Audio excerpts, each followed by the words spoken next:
സച്ചിയായിട്ട് ഇത്രയും പ്രശ്നങ്ങളുണ്ടായ സ്ഥിതിക്ക് ഒന്ന് സൂക്ഷിക്കുന്നത് നല്ലതാ. ക്ഷേത്രത്തിലേക്ക് പോകുമ്പോഴായാലും ഒറ്റയ്ക്ക് പോകണ്ടെന്നാണ് എന്റെ അഭിപ്രായം. അമ്മയെ ശിശിരയോ ആരെങ്കിലും കൂട്ടിക്കൊണ്ടുപോയാൽ മതി. വെറുതെ എന്തിനാ റിസ്ക് എടുക്കുന്നത്? രാജീവിന്റെ ഈ മാറ്റത്തില് ഞങ്ങൾക്കെല്ലാം വലിയ അഭിമാനമുണ്ട്. കഴിക്കേ ഞാൻ ചായ എടുക്കാം. ശിശിര നീയും കൂടി ഇരിക്കേ. ഞാൻ പിന്നെ കഴിച്ചോളാം. നിനക്കെന്ത് പറ്റി?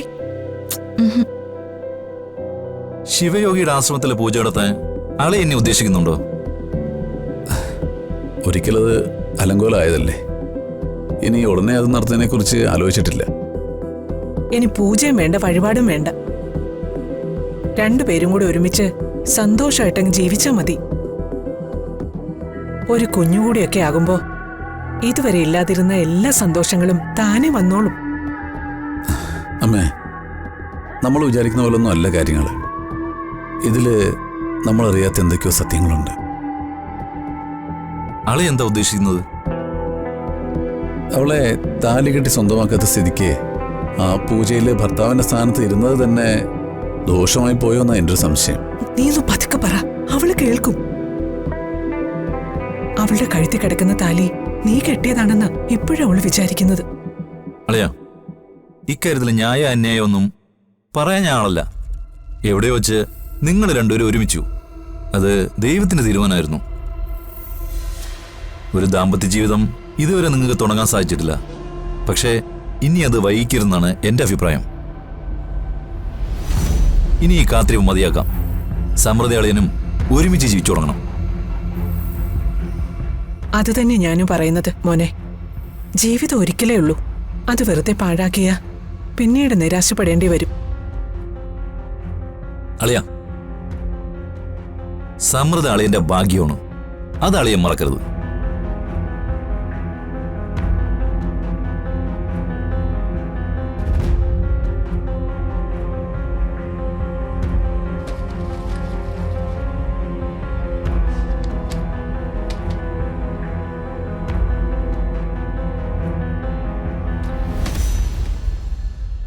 അമ്മേ, എന്താ മോളെ? സച്ചിങ്ങളും അച്ഛനും തമ്മിൽ എന്താ പ്രശ്നം? സച്ചിങ്ങളിലൊരു വിഷമം വന്നാ ഇന്ദൂട്ടിക്കും വിഷമം വരും.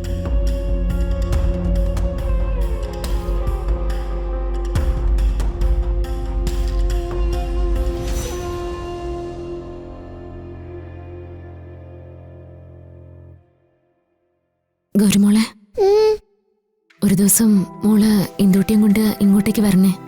അമ്മയ്ക്കൊന്ന് കാണാലോ. അതിനെന്താ, കൊണ്ടുവരാലോ. ഇന്ദൂട്ടിയും സച്ചിയങ്കളൊക്കെ എവിടെ താമസിക്കുന്നേ? ഒരുപാട് ദൂരെയാ? നമ്മുടെ ശ്രീകണ്ഠേശ്വര അമ്പലം ഇല്ലേ, അവിടുന്ന് റൈറ്റിലോട്ട് ഒരു വഴിയുണ്ട്. അതുവഴി നേരെ ചെന്ന ഇന്ദൂട്ടിന്റെ വീടായി. അമ്മ പോകുന്നുണ്ടോ? എന്നാ എന്നെയും കൂട്ടണേ, ഇല്ലെങ്കിൽ ഞാൻ പിണങ്ങുവേ.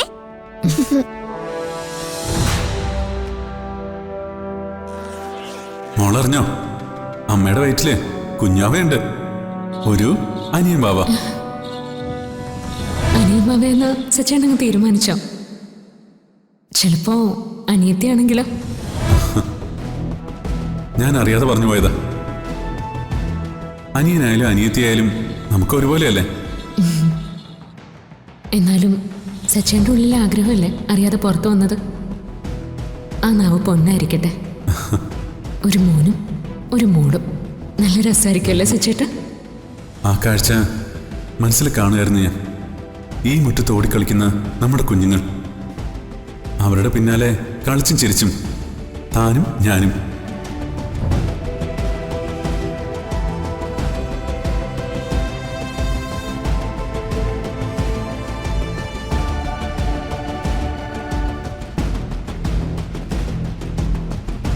അച്ഛാ, റെഡിയായ? നമുക്കിറങ്ങാം. ഞാനും ഒന്ന് പുറത്തേക്ക് പോകുന്നുണ്ട്. പുറത്തേക്കെന്ന് പറഞ്ഞ അമ്പലത്തിൽ വരെ. ആഹാ, എന്നാ പിന്നെ പോകുന്ന വഴിക്ക് ഞാൻ ഡ്രോപ്പ് ചെയ്യാം. അല്ല, എന്നെ വിട്ടിട്ട് പോന്ന മോക്ക് സ്കൂളിലെത്താനും ഗൂഗിളിന് ഓഫീസിലെത്താനും വൈകില്ലേ? ഞാനൊരു ഓട്ടോ വിളിച്ചു പോയിക്കോളാം. എന്തിനാ ഓട്ടോ വിളിച്ചു പോന്നേ? ഇവരുടെ കൂടെ പോയാ നിനക്ക് അമ്പലത്തിന്റെ നടയിൽ ഇറങ്ങുകയും ചെയ്യാം, അവർക്ക് പോവുകയും ചെയ്യാം. ഒരു താമസം ഉണ്ടാവില്ല.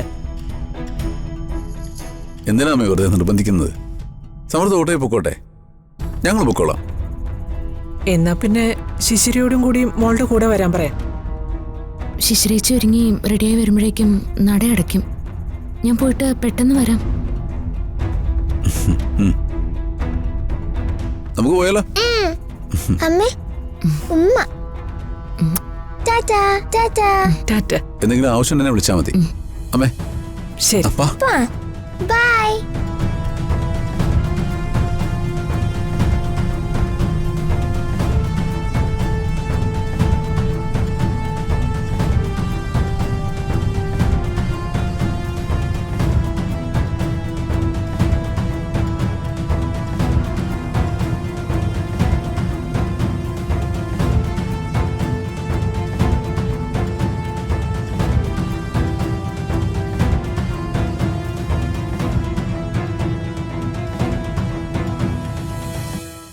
സമൃദ്ധ, എനിക്കൊരു കാര്യം പറയാനുണ്ട്. സച്ചിയായിട്ട് ഇത്രയും പ്രശ്നങ്ങളുണ്ടായ സ്ഥിതിക്ക് ഒന്ന് സൂക്ഷിക്കുന്നത് നല്ലതാ. ക്ഷേത്രത്തിലേക്ക് പോകുമ്പോഴായാലും ഒറ്റയ്ക്ക് പോകണ്ടെന്നാണ് എന്റെ അഭിപ്രായം. അമ്മയെ ശിശിരയോ ആരെങ്കിലും കൂട്ടിക്കൊണ്ടുപോയാൽ മതി. വെറുതെ എന്തിനാ റിസ്ക് എടുക്കുന്നത്? സച്ചിക്ക് മനോനില തെറ്റിയതുപോലെയാണ് ഇപ്പൊ പെരുമാറുന്നത്.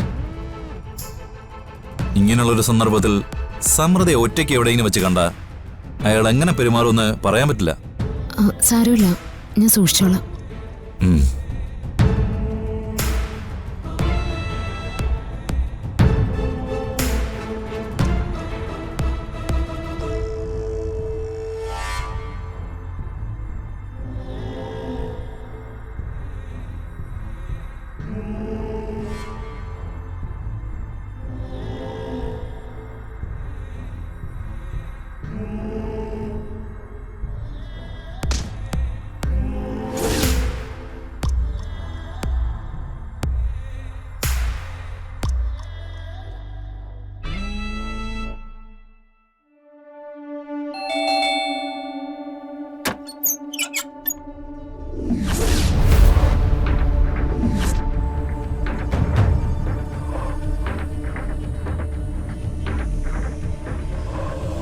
വണക്കം മേഡം.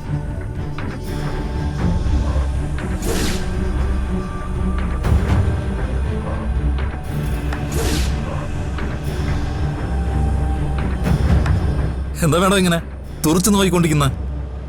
ഞാൻ പ്രേതമൊന്നുമല്ല. വേണമെങ്കിൽ തൊട്ടുനോക്കാം.